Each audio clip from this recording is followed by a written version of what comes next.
আমাদের দেশটা ইংরেজরা শোষণ করে গেছে। তারপরেও আমরা কয়েক দশক আগে পর্যন্ত দেখেছি যে একজন মানুষ একটি পরিবারে, এবং সেই পরিবারের সদস্য সংখ্যা কত ছিল, 10 জন, 15 জন বা 20 জন পর্যন্ত, এবং সেই পরিবারে মাত্র একজন ব্যক্তি পরিশ্রম করে এত বড় একটি সংসারকে তারা প্রতিপালন করতে পেরেছেন। এবং এটাই স্বাভাবিক, এই জন্যে যে আমাদের দেশটা সুফলা সুজলা শস্য শ্যামলার দেশ, সোনা ফলার দেশ। কারণ আমরা জানি যে আমাদের এই মাটিতে সোনা ফলে। ফলে একজন ব্যক্তি একটা বিরাট পরিবারকে প্রতিপালন করতে পারবেন, এটাই স্বাভাবিক।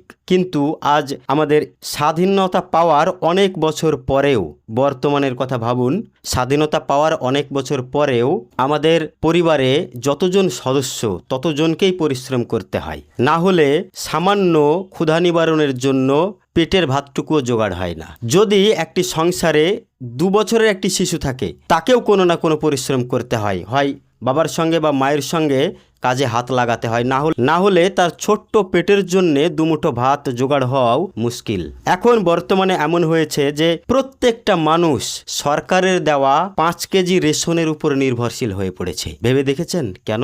যে সময় ইংরেজরা আমাদের দেশটাকে শোষণ করে ছিবড়ে করে রেখে গেছে, সেই সময়েও একজন মাত্র ব্যক্তি একটি বড় পরিবারকে প্রতিপালন করতে সক্ষম হয়েছেন। কিন্তু এখন চারিদিকে শুনতে পাচ্ছি বিকাশ আর উন্নয়নের ধ্বনি।